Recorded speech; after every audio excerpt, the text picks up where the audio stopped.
guys, hello. No more silent na daw, sabi ni Ate Aya kasi napansin ni Ate Aya sa vlog nila kasi mag-vlog sila doon sa bahay nila, noong bahay nila. Kasi po napansin talaga po na ni Ate Aya na wala sa mood si Elaine. At tapos sinabihan siya ni Ate Aya, bakit wala siya sa mood kasi wala kasi doon si Saidi. Kapag nandyan si Saidi, ang saya-saya niya. Ang saya-saya. Hindi to si Ate Aya, parang nag-iiyak siya dito. And Ate Elaine, masabi ko lang po sa iyo na mahalin mo naman sana ang nagbalaki sa iyo kay kawawa si Ate Aya kasi solid naman po supportin kami sa fourth year kay Saidi and Silent.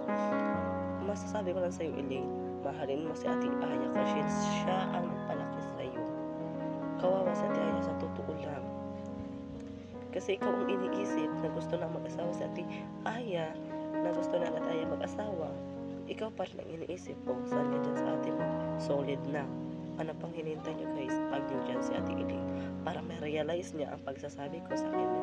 And Ate Aya, wag mo nang ano-anuhin yan si Elaine. Gawin mo na lang yan palagi na anuhin siya, na pagsabihan. Kasi yan naman ang gusto namin. Bye bye guys. Please tag si Ate Elaine sa comment section. Bye.